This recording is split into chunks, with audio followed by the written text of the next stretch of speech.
아멘. 오늘 우리가 또 함께 공부하실 과는 불가항력적 은혜 중 가운데 우리 근거 두 번째 시간입니다. 제가 저번 시간 거 물어보면 또 기억 안 나신다고 하시겠죠? 먼저 힌트를 드리면 첫 번째는 유효한 부르심이라고 제가 말씀드렸을 겁니다. 좀 더 쉽게 말하면 내적 부르심.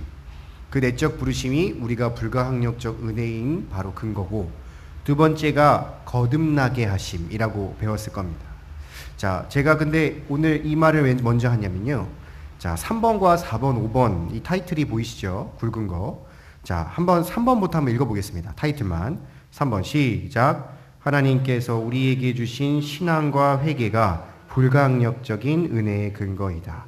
자, 주신 신앙과 회개라고 했습니다. 자, 네 번째 한번 읽어보겠습니다. 시작. 하나님께서 우리를 의롭다 하심이 불가항력적 은혜의 근거이다. 우리를 의롭다 하심이 바로 근거이고, 마지막 다섯 번째 먼저 한번 읽어보겠습니다. 시작. 하나님의 자녀가 되게 하심이 불가항력적인 은혜의 근거이다. 자, 그러면은 부르시고 거듭나게 하시고 신앙과 회개를 주시고 의롭다 칭하시고 자녀가 되는 거, 이거는 무엇일까요? 많이 들어보시지 않았습니까? 이게 뭘까요? 예? 구원의 8가지 여정 이렇게 되겠습니까?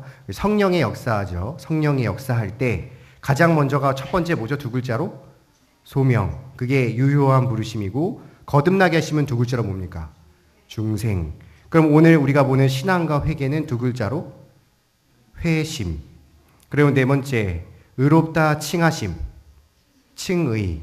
그리고 다섯 번째 자녀가 되게 하심, 양자. 그러면은 불가항력적 은혜는 성령이 결국 역사하시는 거기 때문에 성령의 작용을 통해서 우리에게 오시는 그 단계별로 오시는구나. 그게 근거가 되는구나. 이렇게 보시면 되겠죠.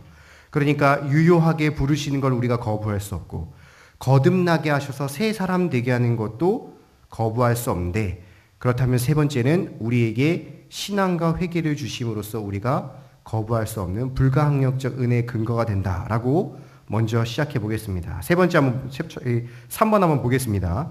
자, 3번을 보시면 진정한 신앙과 회개는 중생에 기초하여 일어나는 변화로서 중생으로 인하여 성령이 그 마음에 내주하게 되면 죄인은 의인으로 변화되고, 성령의 감동을 하심을 받은 죄인이 생각에도 변화가 일어나는데 지적 변화가 먼저 일어나고, 이전의 삶의 방향이 현명치 못하고 잘못된 자책과 아울러 뉘우침이 일어나는 감정적 변화가 일어나며, 죄인으로 치닫았던 생의 전 과정을 수정하여 하나님을 믿고 따르는 삶을 살아야겠다는 결단의 변화가 일어나는 의지적 변화가 일어난다.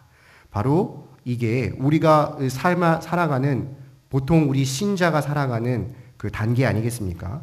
이러한 변화가 일어나는데도 바로 이 대전제, 하나님께서 우리가 이렇게 변화되는, 가치적으로 변화되고 또 감정적으로 변화돼서 의지적으로 변화되는 것.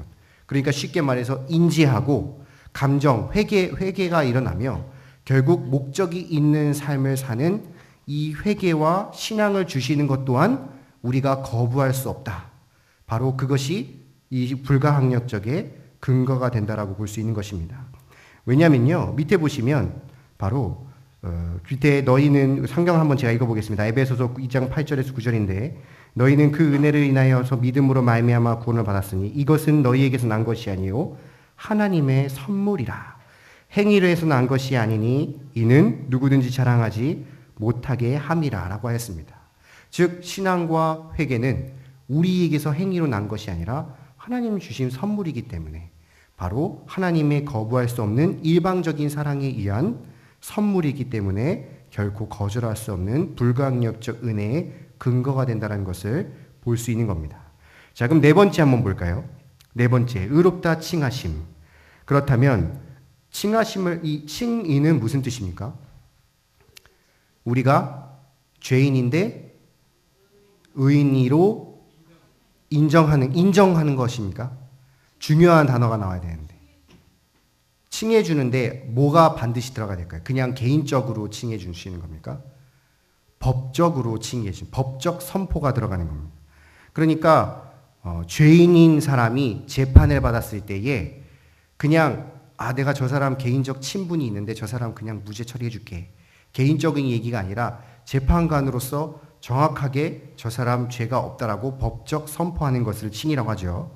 바로 이 인간의 실제 상태는 죄인임에도 불구하고 재판관이신 하나님께서 무죄를 선언함으로써 죄인된 신분에서 의인된 신분으로 공표해 주는 것을 의미한다라고 우리가 알고 있습니다. 바로 이러한 것, 죄인인 인간이 하나님으로부터 의롭다 하심을 받은 것은 행위로 난 것이 아니고 바로 믿음인데 그 믿음은 누가 주셨습니까? 아까 봤지만 하나님이 주셨으니까 결국 하나님이 주신 그 믿음으로 이 의롭다 칭함을 받았기 때문에 바로 결국 그것 또한 우리에게 거절할 수 없는 불가항력적인 은혜의 근거가 된다는 것을 다시 한번 기억하시면 되겠죠. 계속해서 점검하시고 가시면 되겠습니다.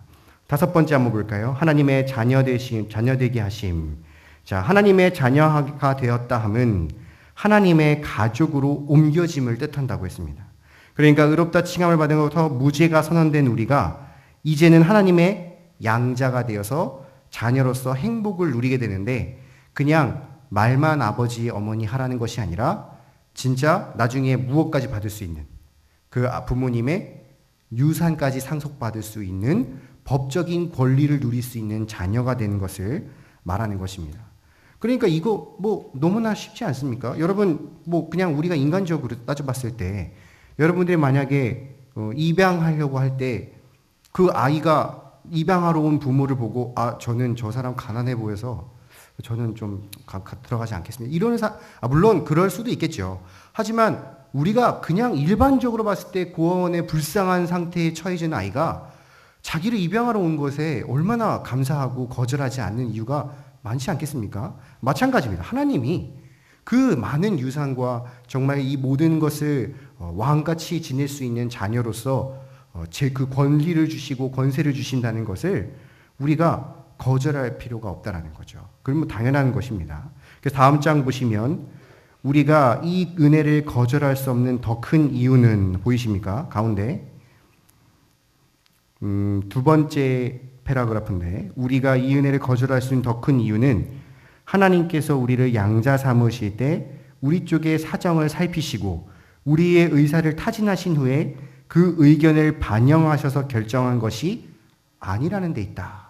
이게 핵심입니다. 하나님이 쟤는 저런 성격이니까 내가 좀 조심스럽게 접근해야지. 쟤는 좀 강경하니까 내가 좀 부드럽게 가야겠다. 쟤는 좀 연약하니까 내가 강하게 접근해야지. 이렇게 모든 것을 생각하시고 한 것이 아니라 바로 하나님께서는 그냥 우리를 사랑하셔서 일방적인 그 사랑에 따라서 전적으로 주시는 그 은혜로 말미암아 우리를 구원하시고 의롭다 칭하시고 자녀 삼아 주셨기 때문에 우리로 하여금 그 어떠한 자녀가 되는 데는 거절할 수 없는, 그러니까 알미니안주의자들이 얘기하는 우리도 이거 거부할 수 있다 할 수가 없다라는 것을 보시면 되겠습니다. 제가 이걸 공부하면서 한 가지 예시를 생각해 봤는데요. 한번 여러분 생각해 보십시오. 어린 고아인 아이가 여러분들이 잘 알고 있는 정말 가장 극악무도한 연쇄 살인마가 됐다고 생각해 봅시다. 그러면 결국 잡혀가서 재판을 받아야 되는데 연쇄 살인마면 당연히 살인 죄로 성립해서 사형 아니겠습니까? 그럼 이런 사형에 처해져 있는 이 아이가 재판을 받을 때 갑자기 호련히 정말 대통령이 나타나서 이 아이를 갑자기 사면해주고 그리고 법적으로 죄가 없음을 공포해주고 근데 거기서 그치지 않고 자기를 아들로 삼아준다. 한번 상상해 보십시오. 그럼 그 아이가 거절할 이유가 있습니까? 거절할 이유가 있겠습니까? 전혀 없습니다. 그 아이의 입장에서는 그냥 인간적으로 생각해 봐도 전혀 거절할 입장도 없을 뿐더러 저렇게 높은 대통령이나 되는 사람이 와서 얘기하는 거를 당당하게 손들고 나 거부하겠습니다. 난 죽겠습니다. 이럴 사람은 없지 않겠습니까? 그럼 하물며 하나님께서 전적으로 우리에게 주신 그 은혜에는 우리의 변화를 포함한 모든 것들은 우리가 거절할 수 없는, 하나님이 주시는 은혜는 우리는 전혀 거절할 수도 능력도 없고 의사도 필요 없으며 그저 불가항력적, 말 그대로 우리는 그걸 거부할 수 없다는 것을 꼭 이 근거를 통해서 아시면 되겠습니다. 자, 우리 주제 연구를 한번 살펴보겠습니다. 1번. 불가항력적 은혜의 근거가 되지 않는 것을 하나만 고르십시오. 1번 어떻습니까? 유효한 부르심. 맞죠? 이게 유효한 부르심은 두 글자로 소명이라고 말씀드렸죠. 두 번째, 거듭나게 하심. 맞죠? 거듭나게 하심 두 글자로 중생. 세 번째는 어떻습니까? 신앙과 회개가 불가항력적. 신앙과 회개는 두 글자로 회심. 네 번째는 어떻습니까? 의롭다 칭하심. 칭의. 맞죠? 이것도 맞고. 다섯 번째는 어떻습니까? 자녀되게 하심. 양자. 맞죠? 자, 여섯 번째, 인간의 자유의지로 자신의 구원을 선택할 수 있음이 불가항력적 은혜다. 네, 틀렸죠? 너무 대놓고 틀려가지고. 네. 자, 두 번째 한번 보겠습니다. 맞는 것 고르십시오. 1번. 어떻습니까? 인간의 신앙과 회개는 인간의 산물이 한 하나님의 선물. 맞죠? 두 번째는 어떻습니까? 신앙과 회개. 하나님의 선물이라는 결론에 도달함으로 불가항력 은혜가 근거가 된다. 맞죠? 자, 3번 어떻습니까? 죄인을 회개케 하시고 믿음을 주셔서 구원을 얻게 하신 것. 자, 이것도 맞죠? 다 맞습니다. 자, 3번으로 넘어가서 이후에 또 맞는 것을 한번 골라보십시오. 1번 어떻습니까? 어디가 틀렸을까요? 네, 갑자기 성모 마리아가 나왔는데 틀렸습니다. 자, 두 번째 어떻습니까? 네, 재판관이신 하나님께서 무죄를 선언하심에 죄인에서 의인으로 공포된 것. 맞죠? 자, 3번 어떻습니까? 네, 이것도 맞습니다. 자, 4번 제가 읽어볼 테니까 가로 안에 채워 넣어 보십시오. 우리를 하나님의 자녀가 되게 하심은 하나님 편에서 일반적으로 우리를 사랑하사 우리의 의사나 자격 요건과는 아무런 관계없이 우리를 양자 삼으셨으며 하나님이 친히 낳으신 아들과 같이 여기실 뿐 아니라 하나님의 자녀로서 누리게 될 법적인 모든 권리를 부여하신 것이기 때문에 우리 편에서는 절대 어떠한 거절도 할 수 없는 것이다. 이게 핵심이 되겠습니다. 예, 그러면은 우리 밑에 있는 기도 제목 한번 꼭 보시고 우리 구역 예배 모이시는 거 꼭 소홀히 하지 마시면서 이렇게 계속해서 좀 다시 한번 보시고 아는 거지만 그냥 아유 그렇게 믿어 이러지 마시고 한번 보시고 공부하시고 정확하게 알려주시면 한 번만 이해하면 또 머릿속에 잘 남지 않습니까? 우리 그렇게 구역 예배를 인도하시는 우리 구역장님 되시기 바랍니다. 기도하겠습니다.